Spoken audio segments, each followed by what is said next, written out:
Training series के एक और वीडियो में आपका स्वागत है। तो आज का वीडियो का टॉपिक रहेगा head and shoulder chart pattern. हम यहाँ पे head and shoulder chart pattern और inverse head and shoulder chart pattern दोनों को बारी बारी से देखेंगे। दोनों में साइकोलॉजी सेम होती है, दोनों एक दूसरे के ऑपोजिट में काम करते हैं। यानी कि कोई अगर प्राइस में इस प्रकार का अप ट्रेंड है तो यहाँ पे head and shoulder chart pattern बनेगा, और यहाँ पे अगर प्राइस में इस प्रकार का अगर डाउन ट्रेंड है तो यहाँ पे एक inverse head and shoulder chart pattern देखने के लिए मिलेगा। तो ये दोनों टाइप का चार्ट पैटर्न के बारे में हम बारी बारी से डिस्कशन करेंगे और इसके साइकोलॉजी को समझेंगे कि इस प्रकार का पैटर्न कैसे बनता है, कब बनता है, क्या रिएक्शन होता है, क्या इसमें आप टारगेट वगैरह निकाल सकते हैं, क्या स्टॉप लॉस बनेगा, और इस प्रकार के जो पैटर्न होते हैं इसमें हीरो जीरो ट्रेड भी आसानी से आप पकड़ सकते हैं। तो इसके बारे में हम डिटेल्स में स्टडी यहाँ पे करेंगे। तो देखिए, सिंपल तरीके से प्राइस में आपको कई बार दिखेगा कि एक इस टाइप का अप ट्रेंड है, उसके बाद एक हाई बनाता है, प्राइस नीचे आता है, नीचे आने के बाद कोई एक एरिया से सपोर्ट लेता है, उसके बाद फिर से यहाँ से चलना स्टार्ट करता है तो एक फ्रेश हाई बनाता है जो कि प्रीवियस हाई से ऊपर होता है। उसके बाद फिर से ये प्राइस नीचे की तरफ करेक्शन देना स्टार्ट करता है और वापस उसी सपोर्ट के आसपास में आ जाता है और यहाँ से फिर से बाउंस होता है और एक फिर से हाई बनाता है। और ये जो होगा हाई, ये बीच वाला हाई से कम होगा। अब ये दोनों सेम भी हो सकता है, ये ऊपर भी हो सकता है, थोड़ा सा ऊपर नीचे भी हो सकता है, उससे मतलब नहीं है, लेकिन ये बीच वाला हाई सबसे बड़ा होगा और दोनों साइड का छोटा छोटा हाई बनाएगा। तो प्राइस अगर इस टाइप का पैटर्न बनाता है तो ये आपका एक head and shoulder chart pattern बन गया। अब इसमें क्या होता है कि ट्रेड क्या होता है उसके बारे में हम डिस्कशन करेंगे।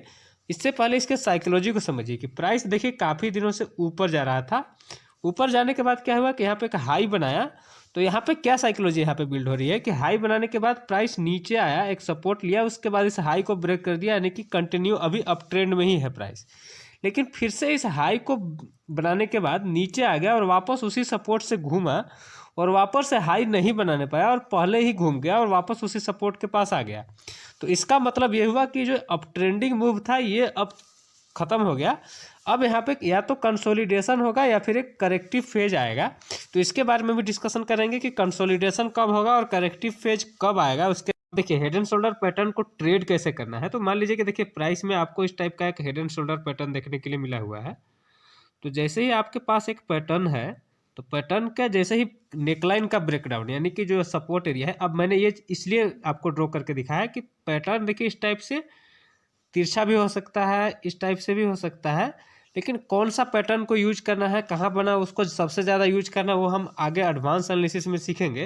लेकिन मान लीजिए कि आपको इस टाइप का एक पैटर्न देखने के लिए मिल गया, उसके बाद आपको क्या करना होता है कि आपको सिंपली पैटर्न के लिए आपको जैसे कि देखिए ये एक पैटर्न है, हेड एंड शोल्डर पैटर्न है, यहाँ पे एक नेकलाइन का ब्रेकडाउन हुआ। तो जैसे ही ब्रेकडाउन होता है तो आपको यहाँ पे एंट्री करनी है और उसके बाद स्टॉप लॉस आपका जो होगा, मेन जो स्टॉप लॉस होगा ये होगा, जो प्रीवियस जो आपका शोल्डर बना था ये होगा स्टॉप लॉस। और टारगेट आपका टोटल ये हेड का डिस्टेंस है, ये टोटल डिस्टेंस यहाँ से मेजर होगा। तो इस टाइप का आपका टारगेट बनेगा। थोड़ा सा दोबारा से समझिए कि मान लीजिए कि प्राइस में आपको एक हेड एंड शोल्डर पैटर्न दिखाई दिया, इस टाइप से आपका एक प्राइस में ऊपर की तरफ मूवमेंट आ रहा था, यहाँ पे एक हेड एंड शोल्डर पैटर्न बना। उसके बाद क्या हुआ, ब्रेकडाउन हुआ, ब्रेकडाउन के बाद नीचे की तरफ मूवमेंट स्टार्ट हुआ। स्टॉप लॉस आपका ये रहेगा और टारगेट आपका ये पूरा डिस्टेंस को नापेंगे और नीचे की तरफ रहेगा। लेकिन देखिए इसमें स्टॉप लॉस बहुत बड़ा बन जाता है, तो इस स्टॉप लॉस को नहीं लेके हम क्या करते हैं कि यहाँ पे जो ब्रेकडाउन का कैंडल होगा उस कैंडल का हाई का स्टॉप लॉस, या फिर कोई मूविंग एवरेजेस यहाँ पे आ रहे होंगे उसका स्टॉप लॉस, या फिर यहाँ पे कोई अगर स्विंग हाई बनाया है उसके बाद इस टाइप से ब्रेकडाउन हुआ है तो वो हाई का स्टॉप लॉस। इस टाइप से स्टॉप लॉसेस का यूज करके आप छोटे से स्टॉप लॉस के साथ इस एक मोमेंटम को पकड़ सकते हैं। अगर स्टॉप लॉस और हिट हो जाता है तो उसमें एग्जिट कर जाएंगे, फिर से अगर कोई सेलिंग के पैटर्न बनता है तो फिर से करेंगे। तो ये एक बड़ा स्टॉप लॉस से आप बच सकते हैं और इसके और भी एडवांस तरीके हैं जो आने वाले वीडियोस में आपको बताऊंगा। तो ये आपका एक हेड एंड शोल्डर पैटर्न हुआ। इसके जस्ट अपोजिट होता है inverse head and shoulder pattern, जो कि आपको सेम टाइप से प्राइस में मिलेगा। मान लीजिए कि प्राइस में इस प्रकार का एक, मान लीजिए कि एक डाउन ट्रेंड आ रहा है, डाउन ट्रेंड के बाद यहाँ पे लो बनाएगा, प्राइस ऊपर आएगा, फिर से एक फ्रेश लो बनाएगा, फिर से प्राइस ऊपर आएगा, रेजिस्टेंस लेगा और फिर से इस टाइप से एक inverse head and shoulder pattern बना देगा।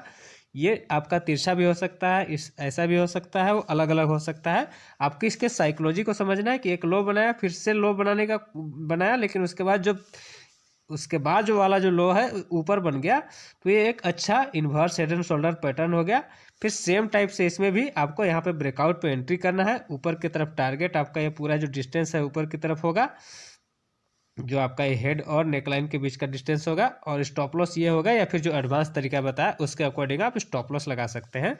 और इसके बाद ये ट्रेंड को कंटिन्यू भी कर सकता है, ऊपर की तरफ निकल गया तो ऊपर की तरफ भी कर सकता है। तो उसका ट्रेलिंग स्टॉप लॉस का जो फॉर्मूला मैंने बताया है उसको यूज करके आप मूविंग एवरेजेस का यूज करके या फिर कैंडल स्टिक फॉर्मेशन का यूज करके बहुत बड़े ट्रेंड तक उसको आप मल्टी बैगर भी बना सकते हैं, हीरो जीरो ट्रेड भी उसमें कर सकते हैं।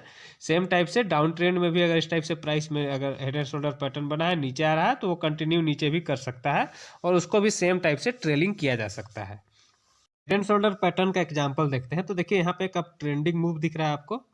इस अप ट्रेंडिंग मूव के बाद यहाँ पे देखिए एक हेड एंड शोल्डर पैटर्न बना, ये आपको दिखाई दे रहा है। जैसे हेड एंड शोल्डर पैटर्न बना, यहाँ पे ब्रेकडाउन हुआ, उसके बाद देखिए एक मूवमेंट आया। क्या टारगेट आपका ये वाला, और ये स्टॉप लॉस है यहाँ पे। Inverse head and shoulder pattern का एग्जांपल देखिए। तो देखिए पूरा कॉपी बुक नहीं मिलेगा। देखिए एक डाउन ट्रेंड आया, उसके बाद यहाँ पे देखिए एक बाउंस आया, उसके बाद फिर नीचे आया, फिर यहाँ पर ऊपर आया, फिर से यहाँ पे एक नीचे आया, और फिर से देखिए यहाँ पे ब्रेकआउट हुआ और एक मूवमेंट मिला, टारगेट अचीव हुआ, उसके बाद फिर देखिए नीचे भी आ गया। तो इस टाइप का भी होगा, तो आपको पूरा जरूरी नहीं। तो इसीलिए पैटर्न जैसे ही आपको ये inverse head and shoulder pattern बना, ब्रेकआउट पे एंट्री हुई, टारगेट पे एग्जिट हुआ, उसके बाद ट्रेलिंग स्टॉप लॉस के जरिए अगर ऊपर निकलता है तो ठीक है, नहीं तो स्टॉप लॉस का ट्रेलिंग स्टॉप लॉस अगर ट्रिगर होता है तो यहाँ पे एग्जिट करेंगे, बात खत्म। शोल्डर पैटर्न का एक और एग्जांपल देखते हैं। तो यहाँ पे देखिए एक अप ट्रेंड आ रहा था, उसके बाद यहाँ पे देखिए एक शोल्डर बना, उसके बाद यहाँ पे ऊपर प्राइस किया, फिर से नीचे आ गया, और वही सपोर्ट से फिर से वापस बाउंस हुआ। तो यहाँ पे आपका एक हेड एंड शोल्डर पैटर्न बन गया, और इस हेड एंड शोल्डर पैटर्न बनने के बाद यहाँ पे देखिए ब्रेकडाउन हुआ, और इसका ये जो जितना टारगेट था उतना टारगेट नीचे की तरफ मिला। अलग चीज़ समझिए, अगर मान लीजिए पैटर्न का फेलियर होता है तो उसका क्या सिनेरियो होगा।